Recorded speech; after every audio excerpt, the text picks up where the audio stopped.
Bismillahirrahmanirrahim. Assalamualaikum warahmatullahi wabarakatuh. Alhamdulillahi rabbil alamin.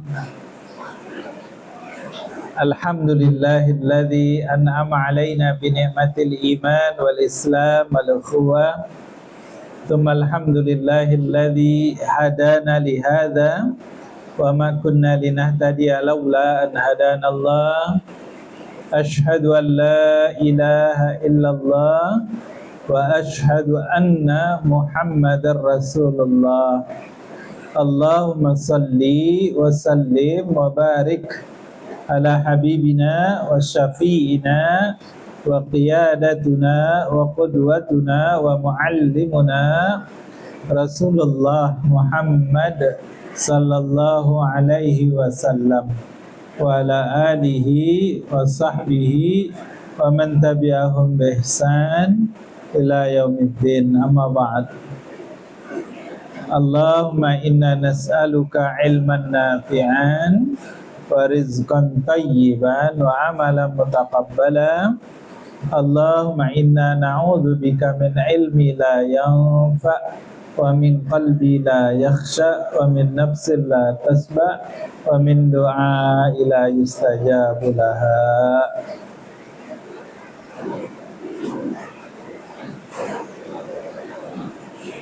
Abang Ayu, keluarga semua yang kami muliakan, alhamdulillah malam ini kita diizinkan oleh Allah Subhanahu wa taala kumpul di tengah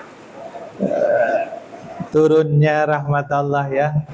Allahumma sayyiban nafian. Semoga Allah rahmati kita semua.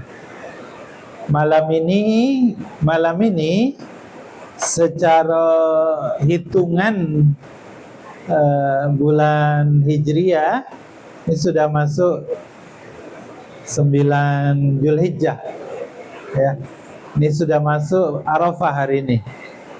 Makanya jemaah haji sekarang ini sudah bergerak, mulai berkumpul di Arafah ya. Puncak haji ya di Arafah. Dan kita disunnahkan untuk berpuasa ya. Saat jemaah haji melakukan wukuf di Arafah, kita disunnahkan untuk berpuasa. Artinya besok sama-sama kita yang tidak berhalangan, ayo kita niat ya puasa Arafah 9 Zulhijjah. Karena Nabi memberitahu pahala puasa 1 hari di hari Arafah itu diampuni dosa setahun yang lalu dan diampuni dosa setahun yang akan datang. Jadi Allah kasih keutamaan yang besar sekali ya jika kita berpuasa karena Allah Subhanahu wa taala. Dan puncak juga buat yang tidak haji, maka sangat dianjurkan untuk berkurban ya.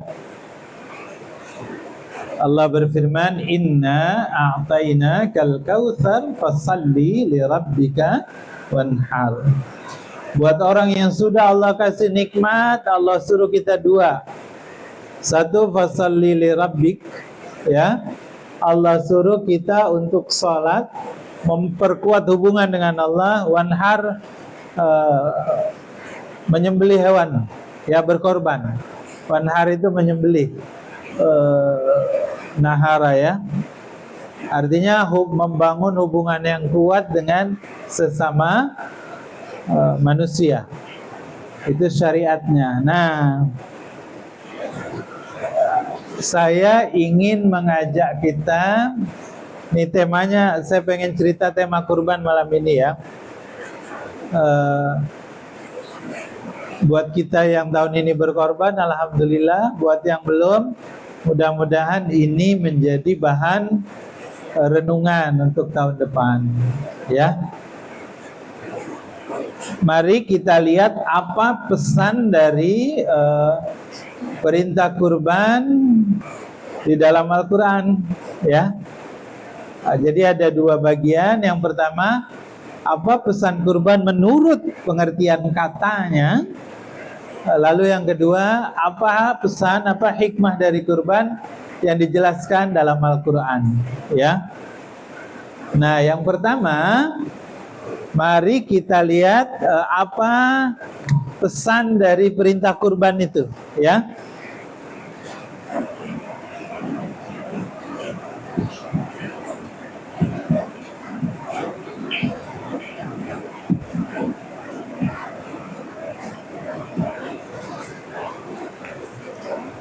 Kurban itu kata dasarnya, ya, tengok ya.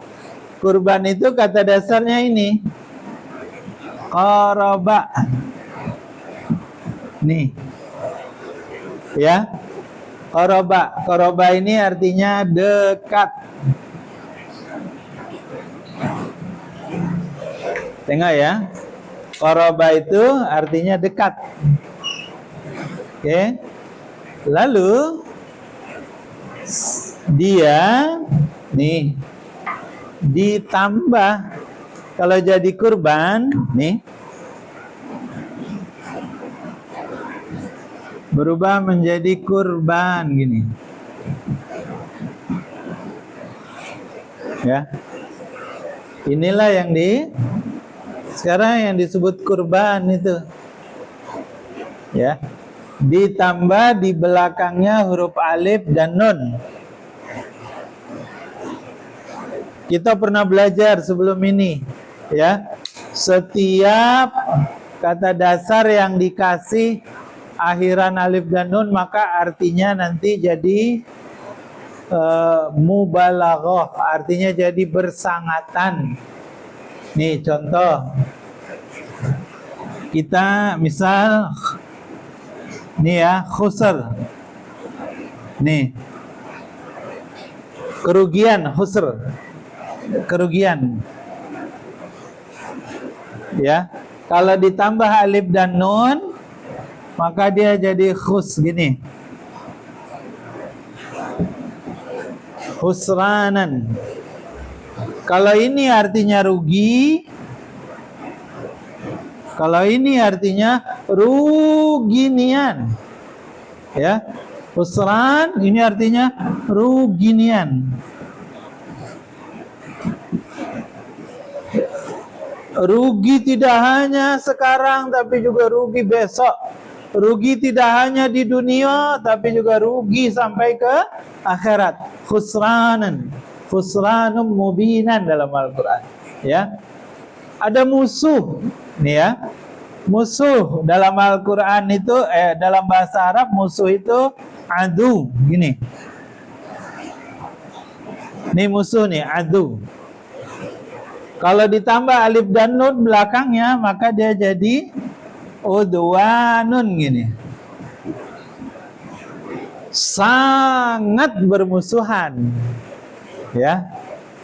Jadi kalau ada tambahan alif dan maaf, ini ya, saya salah di sini. Izin saya perbaiki.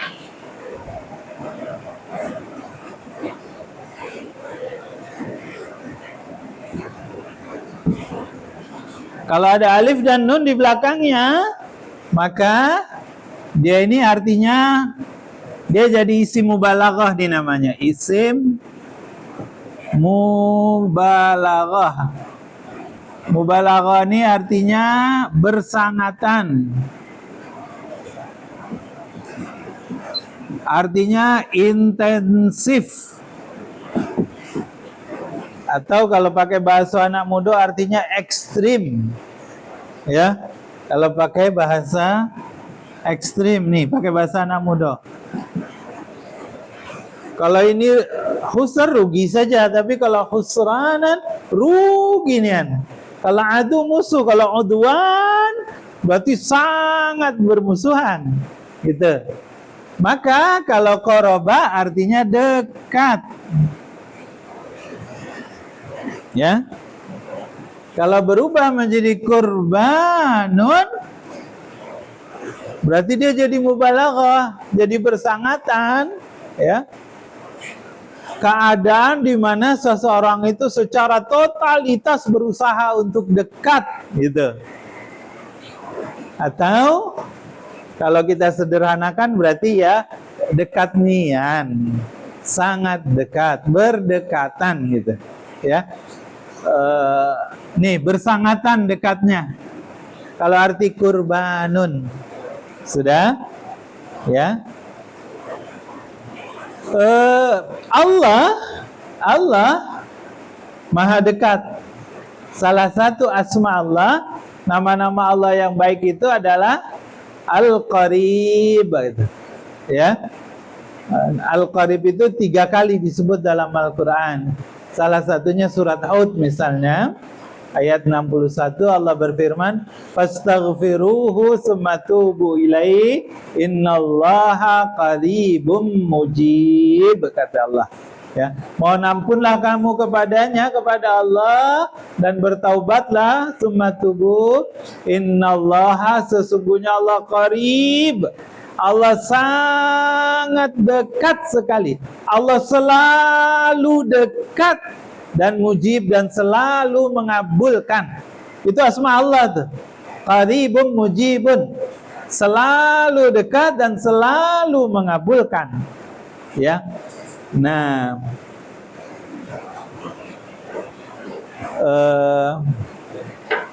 kalau usaha orang untuk mendekatkan diri kepada Allah, itu bahasa Arabnya taqarrub, ya. Qarib, kurba ini jadi bahasa Jambi. Kawan karib, sahabat karib, bahasa Indonesia. Sahabat karib itu sahabat dekat sekali, ya. Karib, bukan hanya dekat tapi dekat, selalu dekat, itu karib namanya, ya. Oke. Nah, kalau usaha untuk mendekatkan diri kepada Allah, nih usahanya itu namanya taqarrub.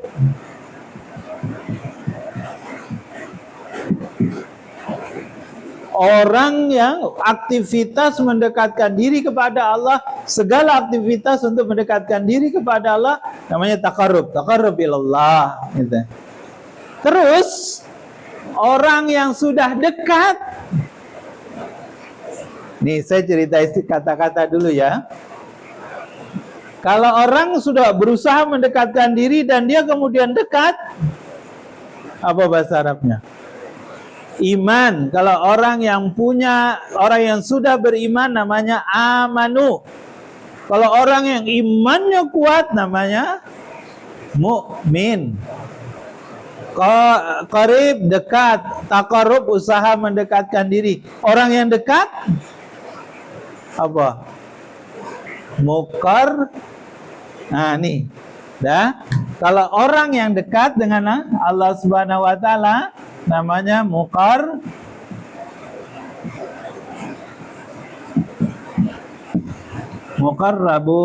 gitu ya. Muqarrabun itu orang yang dekat dengan Allah. Sudah? Jadi kata qoroba, kurban, taqarrub, muqarrabun itu sangat berdekatan artinya. Ya. Kalau qoroba dekat, kurbanun upaya yang totalitas sepenuh hati, sepenuh usaha untuk mendekatkan diri kepada Allah atau sangat dekat. Upayanya namanya taqarrub, orang yang sudah dekat namanya muqarrabun. Nah, jadi kurban itu, ini dalam tafsir Al-Qurtubi, kurban itu sangat berhubungan dengan, ya, kata-kata yang saya sebut ini. Sudah? Sekarang kita pindah, ya. Dalam surat Al-Waqi'ah, fa ashabul maimanati ma ashabul maimanah, ayat 8 ya. Ayat 9-nya wa ashabul masy'amati ma ashabul masy'amah. Ayat 10-nya was-sabiqunas sabiqun. Ayat 11 ulaikal muqarrabun fi jannatin na'im. Coba lihat, tengok dulu ya. Di surat Al-Waqi'ah dibilang begini, ya. Surat Al-Waqi'ah mulai dari ayat 8 sampai ayat yang ke-12. Ya. Allah bilang begini, nanti di akhirat ada 3 kelompok manusia. Ya, nanti di akhirat itu manusia terbagi 3. Yang pertama tadi ashabul maimanah, ya. Fa ashabul maimanah, ma ashabul maimanah. Ashabul maimanah, apa itu ashabul maimanah? Gitu. Ashabul maimanah adalah golongan kanan. Maksudnya apa? Orang yang menerima buku catatan amal perbuatannya di dunia dengan tangan kanan. Ya. Ini yang pertama nih. Kita tulis saja golongan kanan ya. Ashabul maimanah. Golongan kanan. Nanti yang kedua di ayat 9 wa ashabul masy'amah. Ma ashabul masy'amah? Golongan kiri. Apa maksud golongan kiri? Orang yang menerima catatan amal perbuatannya dengan tangan kiri. Kalau orang yang menerima dengan tangan kanan, maka dia akan sangat bergembira. Kenapa? Jaminan masuk surga. Kalau dia menerima dengan tangan kiri, sudah. Sedih berkepanjangan, menderita seterusnya. Kenapa? Tempatnya sudah tahu, di neraka, ya. Lalu, ya, di surat Al-Waqi'ah ini dijelaskan, ada kelompok ketiga. Siapa dia? As-sabiqun.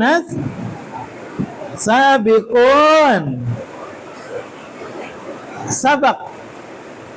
As-sabiqun, musabaqah perlombaan, pemenangnya namanya as-sabaq. As-sabiqun orang yang selalu menang, orang yang terdepan, orang yang unggul, orang yang juara. Ya, kelompok ketiga ini kelompok sabiqun.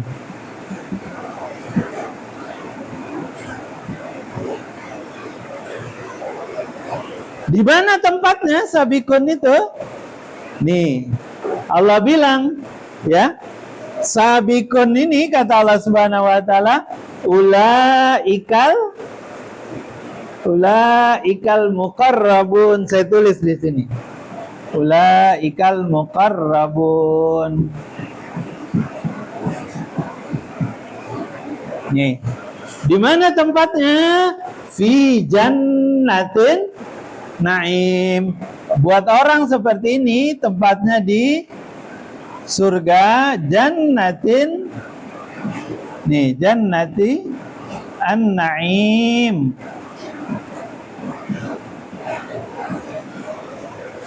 Tempatnya, nih, tempat dia, orang muqarrabun ini, tempatnya di surga yang penuh dengan kenikmatan. Dah?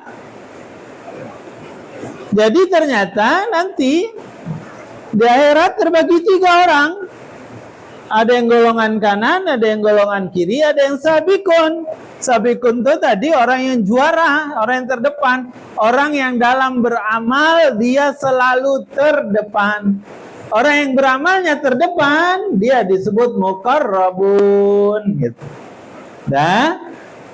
Ya. Saya perjelas ini sabikun. Sabikun itu kalau sekarang orang lagi antri di Bank Jambi, mau nengok ngeprint, nengok saldo rekeningnya, mau ganti ATM pin ATM-nya gitu kan, atau ada yang mau ngambil uangnya, antri panjang, ya. Tiba-tiba ada orang yang enak baik masuk lewat jalur VIP, namanya layanan prioritas. Dah ikut antri, dah ikut nunggu, dah ikut tegak-tegak, masuk dia ke ruangan layanan prioritas. Duduk di kursi empuk, dikasih minum, ditanya apa keperluannya, tak payah nunggu, diurus ya.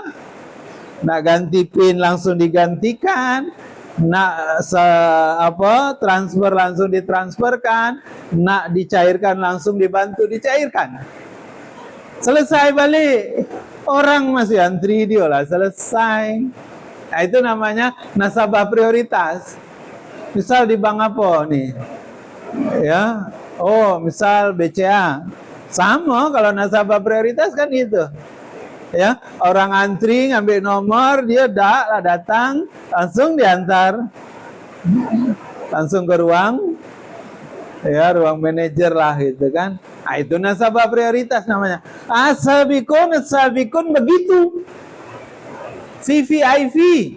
Langsung dia masuk duluan, tidak pakai antri, dia prioritas ini. Kenapa? Karena dia waktu di dunia selalu terdepan, gitu.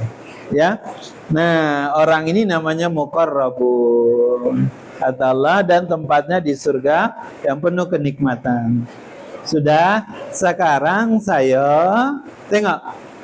Jadi ketemu di sini nih. Orang yang berkorban, ya, orang yang tadi itu berusaha secara totalitas mendekatkan diri kepada Allah dengan sarana kalau berkurban itu menyembelih hewan, maka dia disebut muqarrabun, gitu. Artinya sekarang nih sudah. Kalau berdasarkan katanya, ya tafsir menurut penjelasan kata-kata yang dipakai, orang yang berkorban itu, ya, berarti dia sedang mendekatkan dirinya sedekat-dekatnya kepada Allah Subhanahu wa taala agar dia masuk menjadi golongan muqarrabun. Kalau dia muqarrabun, maka kesamaannya Allah jelaskan di surat Al-Waqiah ini. Dia sabikun nanti perlakuannya di akhirat. VVIP. Ya. Jadi hikmah dari penjelasan kata-kata ini, kurban itu bukan semata-mata ya sekedar melaksanakan kewajiban seperti orang-orang motong korban, awak ikut juga dah. Ya, bukan hanya sekedar mengikuti syiar sunnah yang diajarkan oleh Nabi kita yang dulu dimulai oleh Nabi Ibrahim. Tidak, bukan itu saja. Tetapi yang lebih penting dari penjelasan ini, kurban itu adalah sarana yang membuat kita jadi dekat, bukan hanya dekat tapi sangat dekat dengan Allah Subhanahu wa taala. Yang kalau kita sangat dekat dengan Allah, kita taqarrub, kita berusaha mendekatkan diri kepada Allah, maka subhanallah, bukan hanya jadi ashabul yamin, ashabul maimanah, tetapi lebih dari itu. Ya. Jadi as-sabiqun as-sabiqun, penduduk surga jalur elit, ya, penduduk surga jalur eksekutif kalau bahasa kita kini, ya. Itulah pentingnya berkurban. Itulah esensi inti perintah kurban berdasarkan makna kata-katanya, ya. Maka beruntung orang yang berkurban. Apalagi kalau kita balik ke pembahasan kita sebelum ini, surat Ali Imran ayat 92. Lan tanalul birra, yang itu. Lan tanalul birra hatta tunfiqu mimma tuhibbun. Lan tidak akan pernah selamanya tanalu, kamu meraih, mendapat, memperoleh sampai pada tujuan. Tanalu itu fil mudhari, artinya tidak akan sampai kamu, tidak akan dapat kamu hari ini, besok dan seterusnya. Albirra, puncak dari kebaikan, kesempurnaan iman. Hatta, sampai kamu tunfiku, mengeluarkan harta sebahagian, tuhibbun, dari yang kamu sukai. Oh, harga kurban 3 juta misal gitu ya, rata-rata. Oh, kita berkorban, berarti kita sedang mengejar derajat ini nih. Kita sedang mengejar derajat sabiqun as-sabiqun. Ya. Alhamdulillah tahun ini kami sudah berkurban, Ustaz. Alhamdulillah. Semoga ini menjadi sarana yang membuat kita dekat dengan Allah Subhanahu wa taala, jadi sarana untuk kita dapat jalur eksekutif, ya, masuk surga. Amin ya rabbal alamin. Amin. Kalau belum berarti ayo. Macam mana pengajian gitu tahun depan? Nah, ada kurbannya ke masjid. Bisa gitu. Musola apa masjid kita? Ya.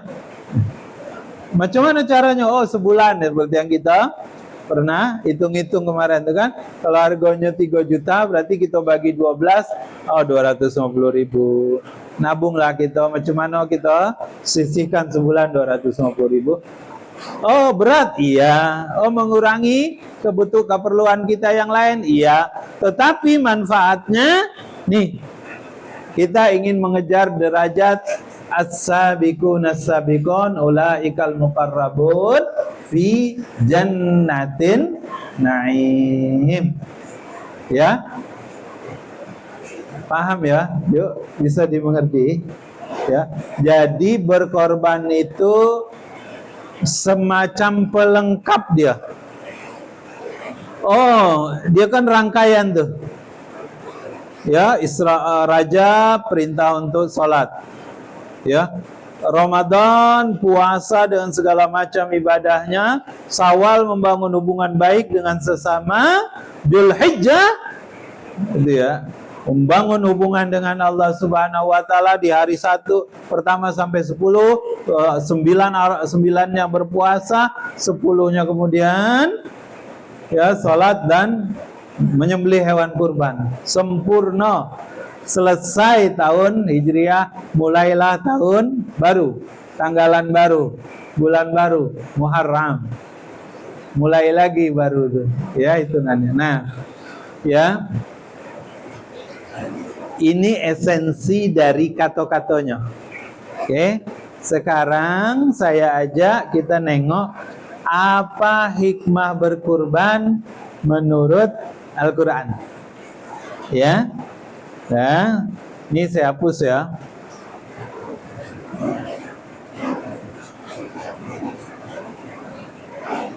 Jadi kalau kita tengok berdasarkan makna katanya saja, kurban itu adalah cerminan ya, upaya kita untuk menjadi hamba yang betul-betul dekat dengan Allah.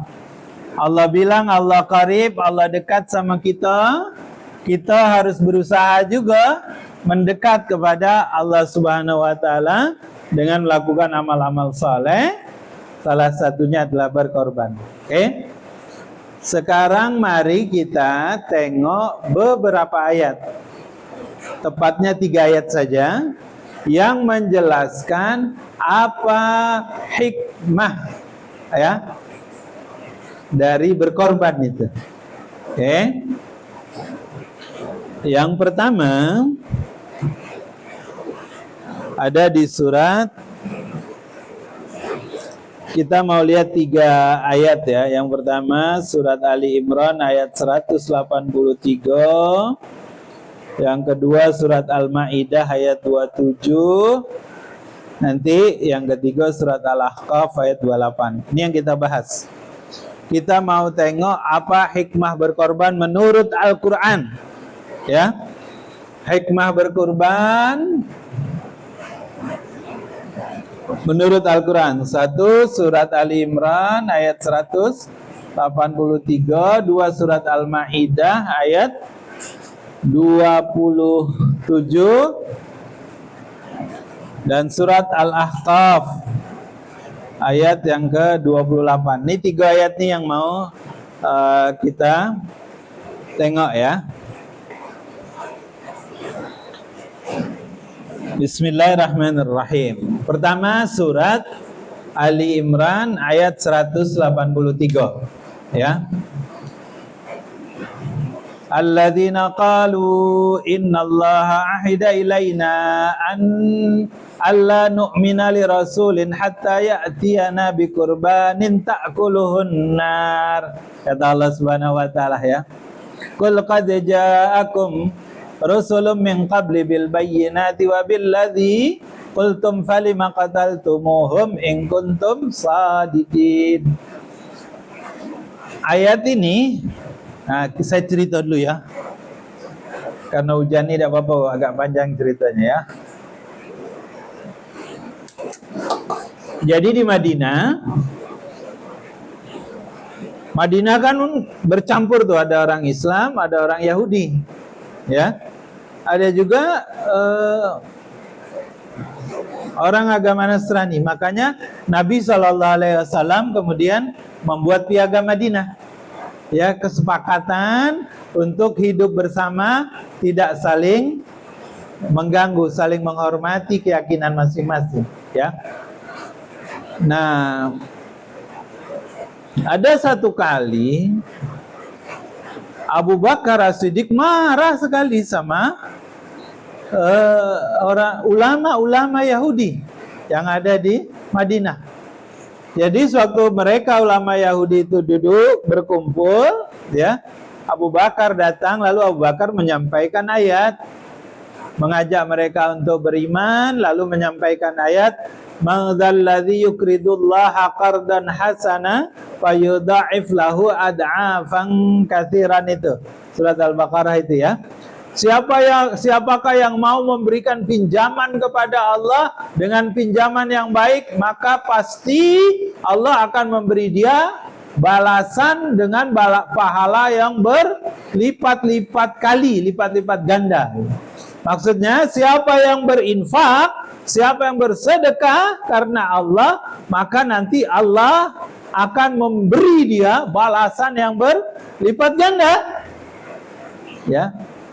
Lalu Abu Bakar cerita ini kepada ulama Yahudi itu, ada Finhas, ada Malik, ada siapa lagi gitu ya. Lalu apa kata pendeta Yahudi, ulama Yahudi ini? Masa Allah minta pinjaman kepada kita, katanya gitu. Berarti Allah miskin, Allahu fakir, wa nahnu aghnia. Kami yang kaya katanya. Allah fakir kata dia, kami yang kaya. Karena oleh Abu Bakar ini kan lembut hatinya, dia jarang bersikap tegas marah, itu jarang sekali.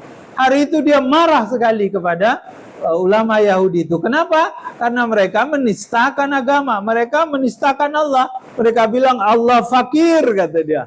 Marah Abu Bakar. Karena marah, dipukul sama Abu Bakar. Jadi Abu Bakar pernah mukul orang juga, Pak. Dipukul pendeta ulama Yahudi itu. Karena dipukul, ngadulah. Ya, ulama Yahudi ini ngadu kemudian kepada Nabi Muhammad SAW. Oleh Nabi ditanya apa ceritanya, dijelaskanlah. Ya, pendeta ini menjelaskan, Abu Bakar menjelaskan juga. Kata Abu Bakar, dia menistakan Allah, dia menistakan agama kita ya Rasulullah, maka saya pukul dia, katanya gitu. Nah, orang Yahudi ini kemudian karena dia tidak mau ya disebut bersalah, kemudian dia bilang sama Nabi SAW, ya Muhammad, kalau memang engkau betul, kalau engkau betul adalah Nabi, kalau engkau betul adalah Nabi, maka coba tadi itu, kalau bahasanya di sini, ya'tiyana bi kurbanin ta'kuluhun nar, datangkan kepada kami, berkorbanlah engkau, lalu apakah kurban itu dimakan api atau tidak, gitu. Jadi rupanya orang-orang Yahudi zaman dulu ini masih nyambung sama kisahnya Qabil dulu. Jadi orang-orang Yahudi itu kalau dia berkurban, kalau ada nabi, Allah suruh, innallaha ahida ilaina, bukankah Allah, sungguh Allah sudah menyuruh kita, Allah nu'mina li rasulin, jangan beriman kepada seorang rasul hatta sampai dia ya'tiyana, menunjukkan kepada kita bahwa dia berkorban, terus korban dia itu langsung dimakan petir, disambar petir. Itu tanda dia korbannya diterima oleh Allah. Itu tanda dia betul nabi, itu tanda berarti dia dekat sama Allah, gitu. Jadi orang Yahudi ini pakai lagi dalil ini yang disebut dalam kitab Taurat ini.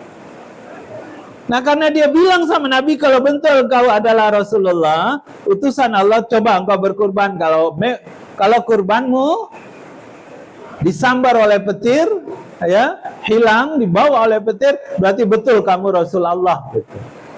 Maka turun ayat ini. Ya, Allah berfirman, alladzina qalu, sesungguhnya orang-orang yang berkata, innallaha ahida ilaina, Allah menyuruh kami, Allah untuk tidak beriman kepada Nabi sampai engkau berkorban itu. Ini orang Yahudi maksudnya. Kata Allah Subhanahu wa taala, katakan kepada dia, qul ja'akum rusulun min qabli, bukankah sudah datang rasul-rasul sebelum aku, kata Nabi sallallahu alaihi wasallam. Allah ajarkan itu kepada Nabi, terus bil bayinati, dengan membawa bayinat. Bayinat di situ mukjizat. Ya, yang sudah membawa mukjizat yang banyak. Lalu wabil ladzina qultum falima qataltumuhu, dan ternyata mereka justru membunuh para nabi. Sudah ditunjukkan mukjizat tapi tetap saja mereka membunuh nabi. Dalam tafsir dijelaskan ternyata orang-orang Bani Israel itu, Bang, ayo, 70-an, hampir 70 nabi yang mereka bunuh itu. Yang kita tahu kan cuma Nabi Zakaria, anaknya Nabi Yahya. Tapi ternyata masih ada 60 lebih lagi nabi yang juga mereka bunuh. Padahal setiap nabi itu sudah datang membawa mukjizat, sudah berkorban, mereka tengok, ya, kurbannya kemudian disambar oleh petir dan hilang. Tapi ternyata mereka tidak beriman. Maka kata Allah kepada Nabi Muhammad, kamu dulu juga nggak beriman, gitu. Sudah ditunjukkan bukti, gitu. Nah, Imam As-Sa'di dalam tafsirnya mengatakan syariat itu hanya berlaku sampai tadi ketika ketika Al-Masih, Nabi Isa dan Nabi Muhammad, syariat itu tidak berlaku lagi. Artinya hanya berlaku untuk nabi-nabi sebelumnya. Kenapa? Karena tetap saja mereka bunuh, walaupun sudah jelas datangnya itu. Nah, itu cerita dari surat ini, Ali Imran ayat 183 ini, ya. Apa hikmahnya? Apa hikmahnya? Jadi awal sekali perintah berkorban itu, ya, itu adalah pembuktian. Nih, hikmah dari ayat yang ini, kurban itu adalah pembuktian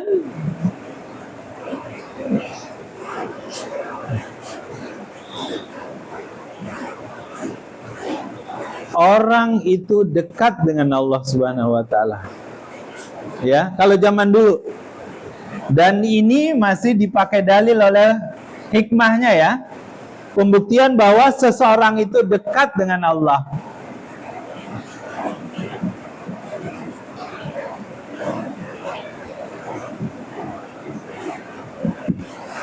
Ini hikmah pertama dari surat Al-Imran ayat 183 ini. Jadi sejak dulu zaman Habil, zaman Nabi Adam sampai ya Nabi Zakaria, Nabi Yahya, kurban itu adalah tanda seseorang itu dekat dengan Allah Subhanahu wa taala. Hanya di zaman Al-Masih, zaman Nabi Muhammad, kemudian karena terus dibunuh, Allah tidak, kemudian syariat itu Allah cabut. Ya, tidak berlaku lagi. Hanya esensinya tetap seperti itu. Maka masuk dia dengan tadi qaraba kurbanun taqarrub muqarrabun. Ya. Jadi kalau seseorang dia bilang aku ingin dekat kepada Allah Subhanahu wa taala, aku ingin mendekat dengan Allah Subhanahu wa taala dengan sedekat-dekatnya, maka salah satu sarananya adalah dengan berkorban. Berbagi, ya, berbagi. Membagikan daging hewan yang disembelih. Yang kedua, dari ayat ini Allah Subhanahu wa taala itu, ya maaf ulangi, para ulama tafsir mengambil hikmah bahwa ya kalau yang pertama ayat ini menceritakan kurban itu pembuktian orang itu dekat dengan Allah Subhanahu wa taala, maka yang kedua berkorban itu juga bukti seseorang itu taat atau ikut dengan Rasulnya. Ya, bukti seseorang itu ikut Rasul. Ittiba'ur Rasul. Ya, jadi kalau kita ingin mengikuti Nabi Sallallahu Alaihi Wasallam, ingin mengikuti utusan Allah, maka berkorbanlah. Oke, itu yang pertama. Ya, dari surat Ali Imran ayat 183. Sekarang kita lihat surat Al-Maidah ayat yang ke-27. Ayat ini cerita tentang kisah Habil dan Qabil. Ya. Kisah berkorbannya Habil dan Qabil. A'udzubillahi minasyaitonirrajim. Watslu alaihim, kata Allah Subhanahu wa taala di ayat ini, ya. Watslu alaihim. Watslu itu dari kata tala, yatslu tilawatan, gitu ya. Yatslu itu artinya ikuti dengan sesuai alurnya, gitu. Maka artinya di sini ceritakan kepada mereka yang sebenarnya, gitu ya. Watslu alaihim, ceritakan kepada mereka yang sebenarnya. Ceritakanlah Muhammad. Naba itu berita, tapi berita yang besar sekali. Orang yang membawa berita yang sangat besar namanya nabi, gitu ya. Jadi kalau khobar berita biasa saja, kabar itu berita biasa, tapi kalau naba itu berita yang sangat besar. Nah, kata Allah, watlu alaihim naba'a, ceritakanlah wahai Muhammad dengan yang sebenar-benarnya berita tentang ibna Adam, anak-anak Adam bil haq. Idh qarraba, ketika keduanya qarraba, berkorban. Kurbanan, ketika keduanya mempersembahkan kurban, maka berkorbanlah keduanya. Fatuqabbila min ahadihima walam yutaqabbal minal akhar. Korban yang satu orang korban diterima, satu yang lain tidak. Siapa yang diterima? Korbannya Habil. Siapa yang tidak diterima? Kabil. Kenapa korbannya Habil diterima? Karena dia berkorban dengan hewan yang bagus, yang sehat.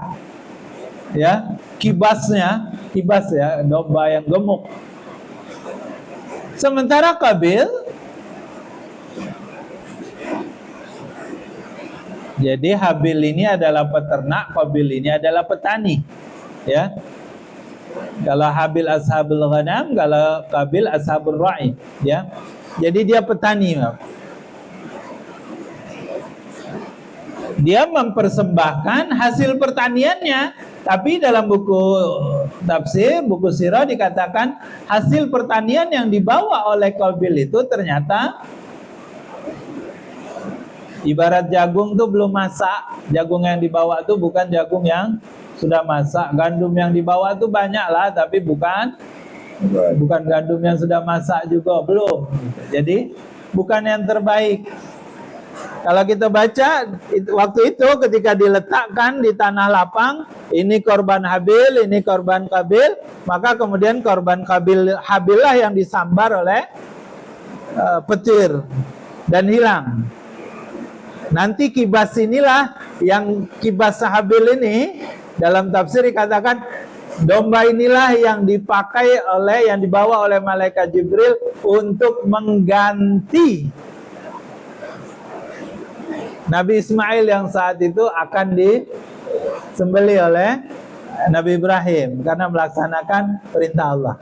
Ya, yang diterima korbannya Habil. Kenapa? Karena dia berkurban, satu niatnya baik karena Allah lillah, yang kedua dia mempersembahkan yang terbaik. Ya, saya baca cerita tentang, jadi ada di medsos itu ada pedagang kurban di Malaysia. Dia cerita tentang keheranannya. Jadi dia bilang di Malaysia rupanya banyak Muslim dari Bangladesh. Dia bilang kalau Muslim Bangladesh datang ke tempat saya untuk membeli kurban, hewan kurban katanya nih, maka yang dia tanya adalah mana hewan kurban yang paling sehat, paling bagus katanya. Berapa harganya? Gitu. Kalau Muslim Bangladesh. Tapi kalau Muslim Melayu kata dia, pertanyaannya mana kambing yang paling murah? Rasa-rasanya itu sama dengan pertanyaan itu, nah sama-sama Melayu gitu. Ya, dia heran kalau Muslim Bangladesh betul cara dia bertanya mengikuti kaidah Quran. Kalau Muslim Melayu ini mana yang paling murah, berapa harganya katanya. Jadi hanya berpikir yang penting syaratnya terpenuhi, umurnya cukup, tidak ada cacat, tidak ditengoknya gemuk apa tidak, gitu kan? Dagingnya berapa tidak ditengok, ya. Nah, hikmah dari ayat ini, pesan dari ayat ini, nih, ya. Kalau kita berkorban, maka satu, ikuti Habil, niatnya lillah karena Allah, kemudian berkurbanlah dengan yang baik, ya, berkurban dengan yang baik.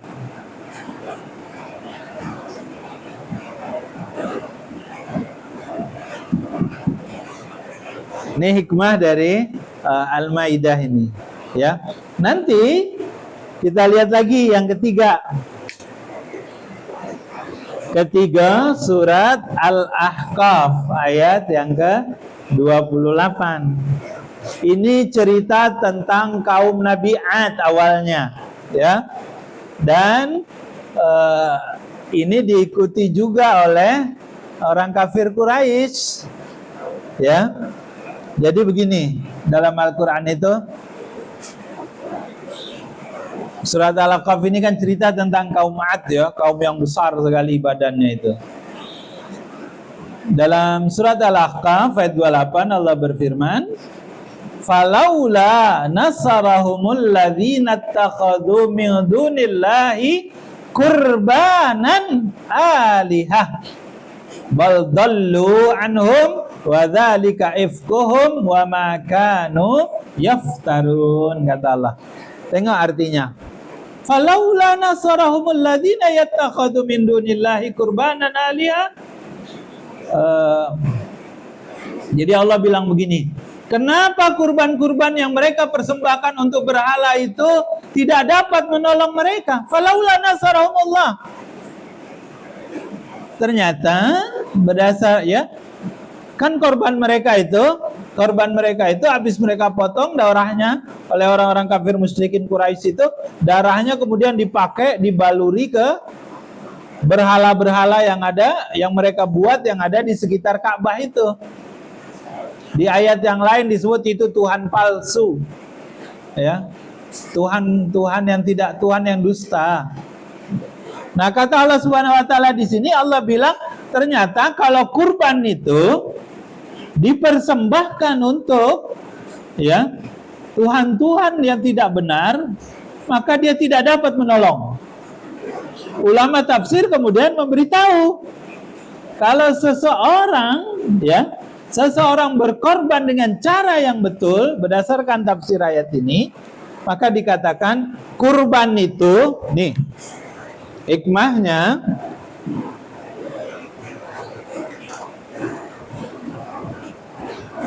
kurban itu akan menjadi proteksi. Nah, proteksi itu apa? Pelindung, ya. Ayat ini cerita kurban itu menjadi proteksi, menjadi pelindung. Saya tulis proteksi, ya. Dari segala kejelekan.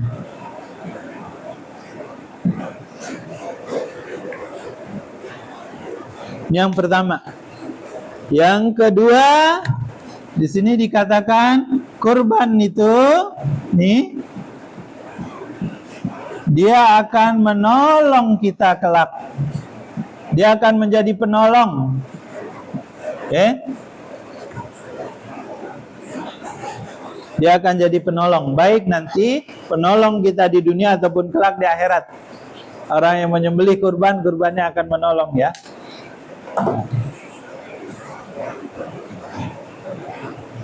Kadang kita tidak tahu dalam hidup ini ada baik keburukan-keburukan, ada baik hal-hal musibah yang tidak kita sukai. Ada, nauzubillah, ya, musibah, kejelekan, keburukan yang menimpa orang lain yang kita tengok, ya. Ada orang yang wafatnya tidak enak di jalan, wafatnya dilindas, misal gitu, ya, ditabrak oleh kendaraan besar, ya, remuk, hancur, gitu kan. Itu kan musibah namanya. Kita tidak tahu. Nauzubillah min dzalik. Atau kejelekan yang lain, ada yang tenggelam karena banjir atau air bah, ya, karena tsunami. Ada juga yang wafat karena kebetulan ada yang terbakar, ada yang tertimbun longsor, nauzubillah, ya. Allah, kata ulama tafsir, orang yang berkurban maka kurbannya itu akan menjadi proteksi untuk dia, penjaga, pelindung untuk dia dari segala kejelekan-kejelekan. Lalu yang berikutnya juga dikatakan kurban itu akan menjadi penolong dia insya Allah. Tidak hanya di dunia, tapi juga di akhirat. Nah, abang, ayu semua yang kami muliakan, ini masih ada beberapa ayat yang pakai kata kurbanan, tapi setidaknya ini 3 ayat yang menunjukkan kepada kita apa sebetulnya hikmah, apa sebetulnya pesan guna kalau kita berkorban itu, dan macam mana hal yang harus kita perhatikan kalau berkorban. Yang pertama, kalau kita berkorban itu pembuktian bahwa kita memang ingin dekat dengan Allah Subhanahu wa taala. Yang kedua, pembuktian bahwa kita ikut Rasul sallallahu alaihi wasallam. Ya, yang ketiga, nih, korban itu akan jadi, maaf saya lompat, korban itu akan menjadi pelindung kita, proteksi kita, dan yang keempat menjadi penolong kita. Oleh karena itu maka berkorbanlah, satu, lillah, karena Allah, jangan karena yang lain. Yang besok berkorban, lusa berkorban, luruskan niat karena Allah, bukan karena yang lain, bukan karena ingin disebut baik, bukan karena ingin disebut lain-lain, pokoknya bukan karena ingin dipuji. Lalu ya kita berusaha guyur-guyur pelan-pelan macam mana kita berkorban dengan yang terbaik agar Allah Subhanahu wa taala terima. Kalau kurban misalnya, ada yang 2.900.000, kita genapkan, gitu ya, kita misal, ya. Abang Ayu, keluarga semua, kurang lebih itu, ya. Saya ingin kita memiliki pemahaman terkait kurban ini, ya. Tadi di awal kita cerita macam mana peran apa guna kurban itu berdasarkan penjelasan kata-katanya. Yang ini macam mana guna kurban, apa guna kurban menurut Al-Quran. Ya. Jadi sekali lagi berkorban itu ternyata kedudukannya luar biasa. Makanya Nabi sampai bilang, Nabi kepingin kita semua itu berkorban. Apalagi yang sudah punya kemampuan, Nabi kepingin betul kita berkorban. Sampai Nabi bilang, siapa yang memiliki kelebihan harta tetapi tidak berkorban, jangan sholat di musolaku, kata Nabi. Dia jangan sholat di tempat sholatku, kata Nabi. Itu bukan semata-mata Nabi marah, tidak. Tapi Nabi itu menunjukkan Nabi sangat kepengen agar kita yang mampu nih berkorban. Agar apa? Jadi muqarrabun. As-sabiqun nanti di jannatin naim. Nabi sangat kepengen kita itu masuk surga karena keutamaan berkorban itu luar biasa. Ya. Nah, Ustaz, dia kan hanya untuk orang yang mampu. Iya, betul. Tetapi mengingat pahalanya apa kita tidak kepengen gitu. Iya, kita tidak mampu kalau sekaligus. Tapi kalau diguyur-guyur rasanya bisa. Gitu kan? Ayo berguyurlah kita. Tapi kalau air rasanya sehari dua nih ada rupanya rezeki saya, gitu kan? Dan saya tidak kepengen termasuk orang yang tadi dibilang oleh Nabi jangan sholat di tempat sholatku. Saya kepengen jadi muqarrabun. Mumpung masih ada hari, laju kalau memang. Silakan kalau memang ada kelebihan harta itu keluarkan. Ya, ingat ketika kita bicara ayat lan tanalul birra hatta tunfiqu mimma tuhibbun itu, Allah menyuruh kita berinfak dengan yang kita cintai. Sebagian dari yang kita cintai, tidak semua dari tabungan, dari apa yang kita punya kita keluarkan, enggak. Sebagian baik. Ya, kalau kita sayang nih hartanya untuk ini, kagak Allah ganti. Ya. Jadi kenapa lan tanalul birra hatta tunfiqu mimma tuhibbun? Satu, Allah tidak mau cinta kita kepada harta lebih tinggi, lebih kuat daripada cinta kita kepada Allah. Ya. Kenapa Allah suruh kita bersedekah dengan yang memberi nafkah baik mengeluarkan harta untuk orang lain, menafkahi keluarga, istri dan anak-anak, ataupun mengeluarkan zakat itu dengan yang terbaik. Satu, karena Allah tidak mau cinta kita kepada harta itu mengalahkan cinta kita kepada Allah. Allah pengen cinta kepada Allah itu yang lebih tinggi, jangan sampai kalah sama cinta kepada harta. Ya. Yang kedua, perintah ayat itu adalah karena Allah ingin mengikis sifat kikir kalau ada dalam jiwa, dalam hati kita itu. Allah tidak mau, karena orang yang bakhil tempatnya nanti tidak di surga. Ya. Dan Allah ingin agar kita masuk surga, maka Allah ajarkan, ya, keluarkan, infakkan, bagi, tolong orang lain. Ya. Baik, insya Allah demikian pembahasan kita pada kesempatan malam ini. Semoga bermanfaat ya. Izin, sekali lagi izin, yuk kita tekad, kita pasang niat, ya. Ya Allah, saya ingin berkorban. Tahun ini belum, saya tahun depan ingin berkorban. Caranya macam mana? Apakah setiap bulan ataukah setiap ada penghasilan disisihkan untuk berkorban, silahkan. Ya. Semoga Allah mudahkan, ya, agar kita bisa termasuk orang-orang yang muqarrabun, dekat dengan Allah.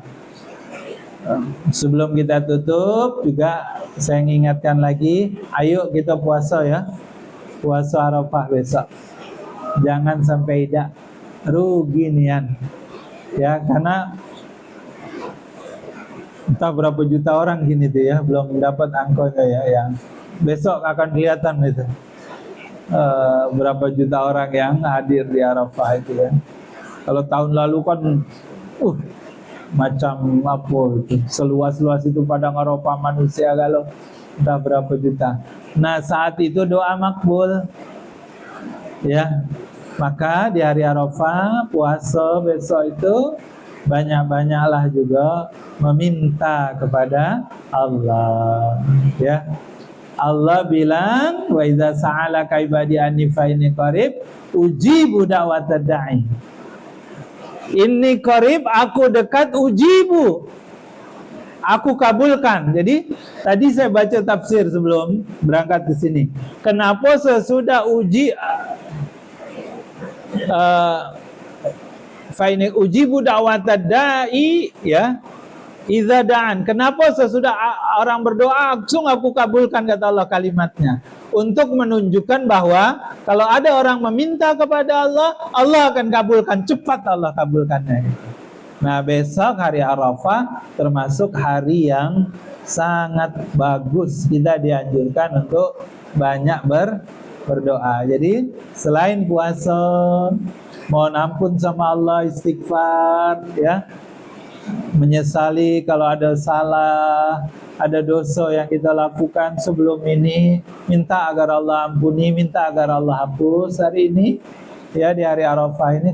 Plus juga mintalah doa yang baik untuk istri, untuk suami, untuk anak-anak, untuk keluarga semua, ya, agar jadi orang-orang yang baik dan menjadi penghuni surga.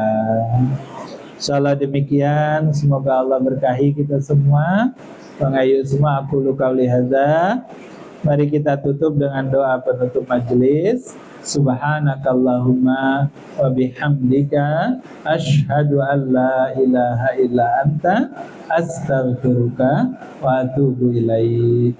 Assalamualaikum warahmatullahi wabarakatuh.